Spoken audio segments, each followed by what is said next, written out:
You walk into a room without announcing yourself. You find a seat, observe, and listen. Someone across the room, the loudest, most confident-looking person, glances over and, in about 4 seconds, decides you're not a threat, not important, probably shy, probably nervous, and probably forgettable, and you let them think that, because you already know something they don't. Quiet people are not waiting to find their voice. They already have one. They're just choosing when to use it. This video explores what truly goes on inside the minds of people who don't feel the need to fill every silence, what the research shows and what psychology confirms. It also explains why the world has misunderstood quiet people for so long. Stay with me. This one goes deep. Let's call it directly. When someone is quiet in a group, assumptions are made quickly. They assume discomfort, low confidence, or that the person has nothing to say, or worse, nothing worth saying.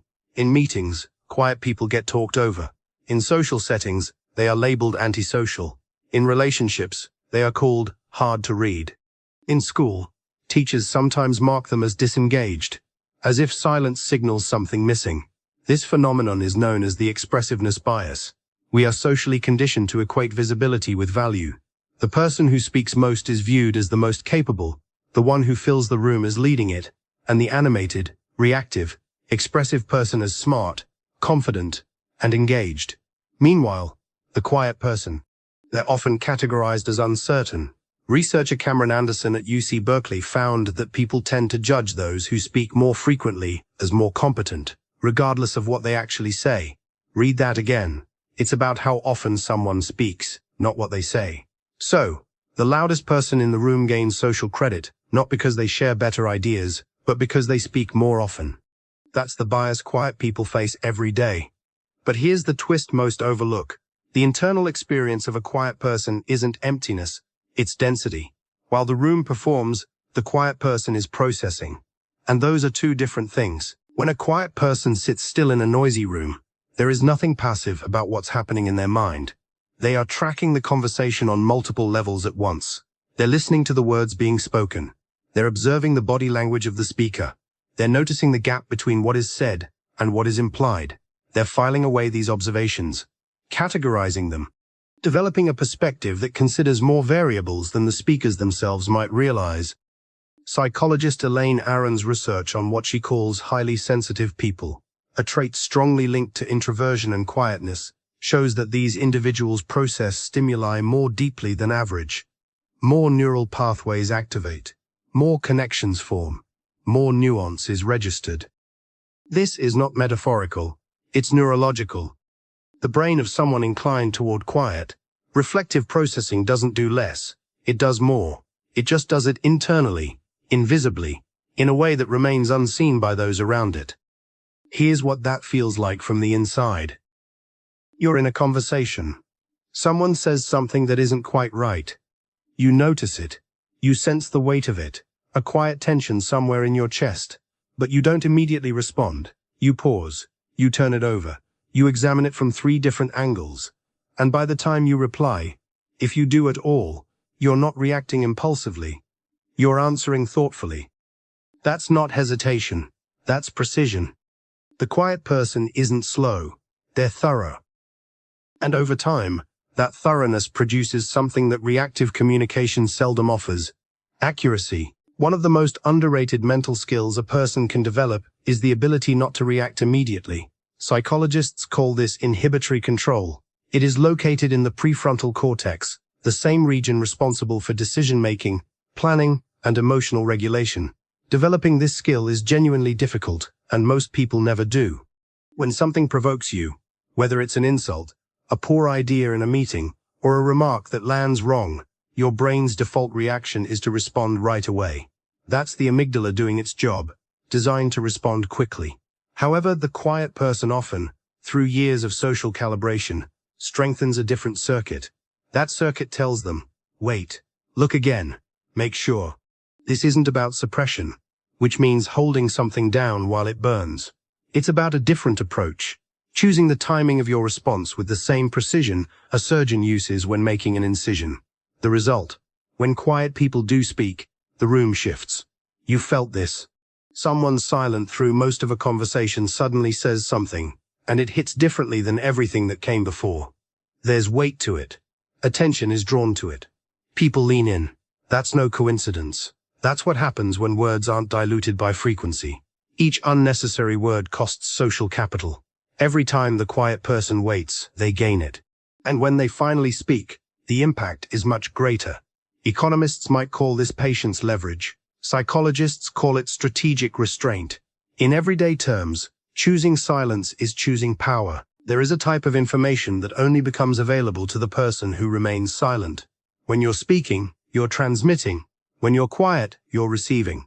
The quality of what you receive, from others, from the room, from the situation, depends almost entirely on how willing you are to stop talking and start listening. Quiet people are outstanding listeners. They notice what's left unsaid. They catch the shift in someone's tone when the topic changes. They see the micro-expression that flashes for half a second before the face returns to its usual expression. They pick up on the hesitation before someone says, "I'm fine." This isn't magic. It's attentiveness developed over time by people who were never the loudest in the room and had to rely on a different kind of intelligence to navigate their social world. Research on social intelligence, the ability to read, understand, and respond effectively to others, consistently shows that active listening is one of its strongest indicators. Not verbal fluency, not quick wit. Listening.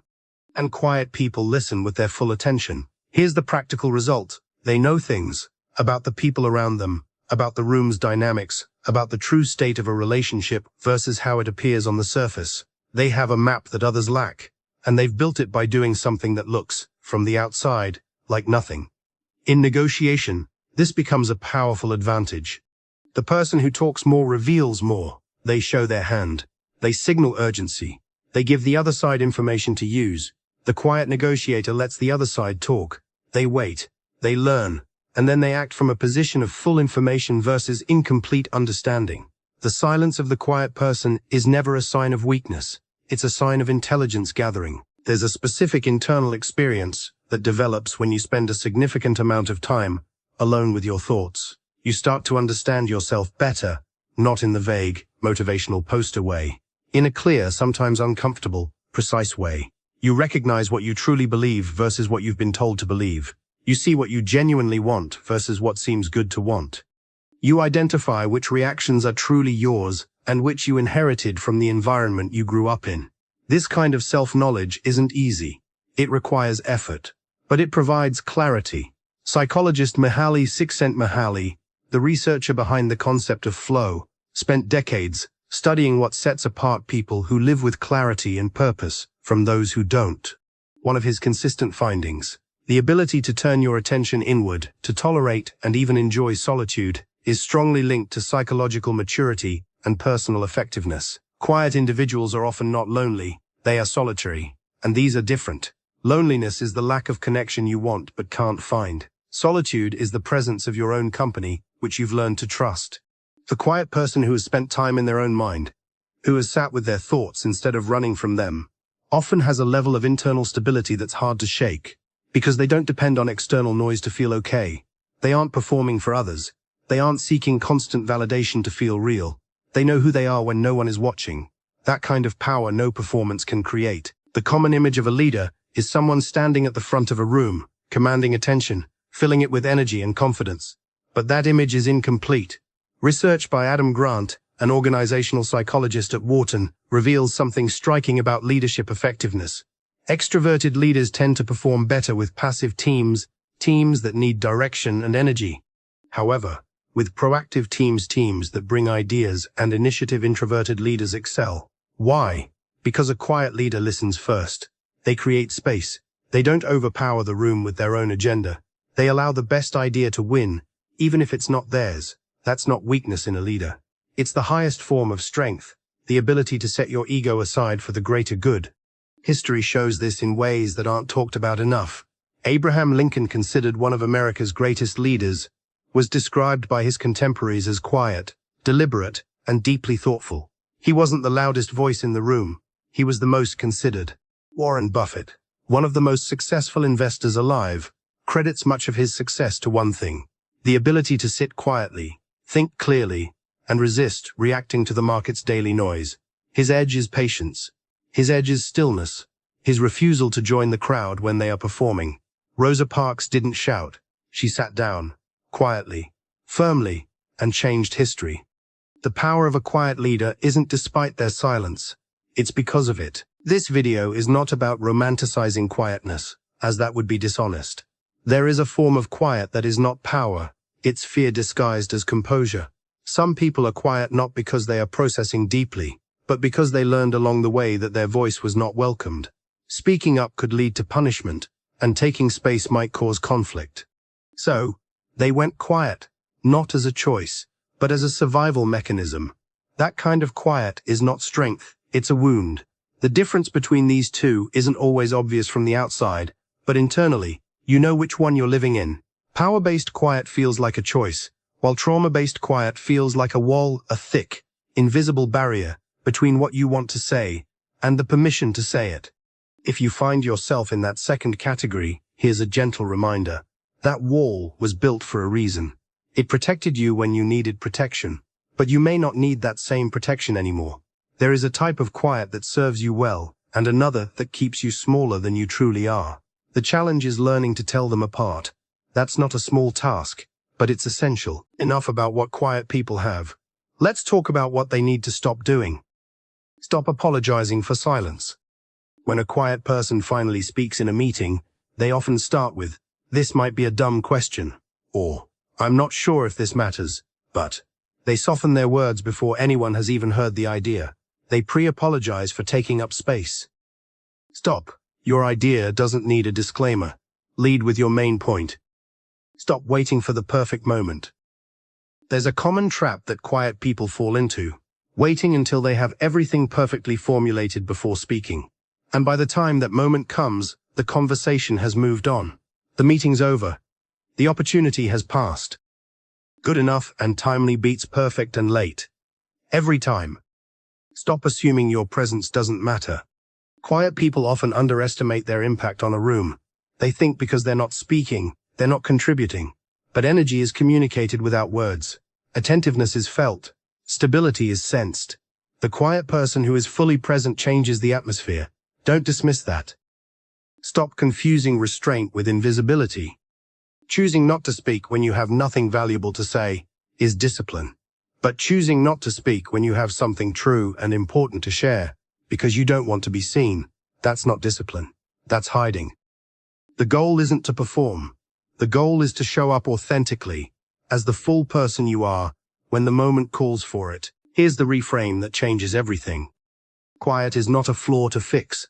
It is a trait to understand and use. The world will keep rewarding volume. It will continue to mistake expressiveness for intelligence and frequency for authority. You can't totally change that, but you can stop letting it make you feel inferior. Your quiet isn't a gap in your personality. It's a feature of your mental and social makeup. It grants you things that even the loudest people in the room often lack. Depth of thinking, accuracy of observation, timing of when to speak, inner stability, receptiveness to ideas, self-awareness. These are not minor qualities. These are the qualities that, over time, produce results that volume alone can't achieve. The person who deeply processes information before making a decision. The person who listens long enough to understand the real problem before offering a solution. The person who waits until the room needs a clear voice and then speaks. That person changes outcomes. That person is often the quiet one. Carry it differently. Not as something to hide, overcome, or apologize for. Carry it as what it truly is. A way of navigating the world that is more careful, more precise, and ultimately more powerful than most realize at first. Let them underestimate you. That has always been part of the advantage. Here's the question I want to leave you with. When you've been silent, in a room, in a relationship, in a moment where you had something real to say, were you operating from power, or were you operating from fear? Because these are two very different kinds of silence, and only one of them works for you. Think about that. Sit with it. That's the work. If this video resonated with you, if it expressed something you've been carrying but couldn't put into words, subscribe.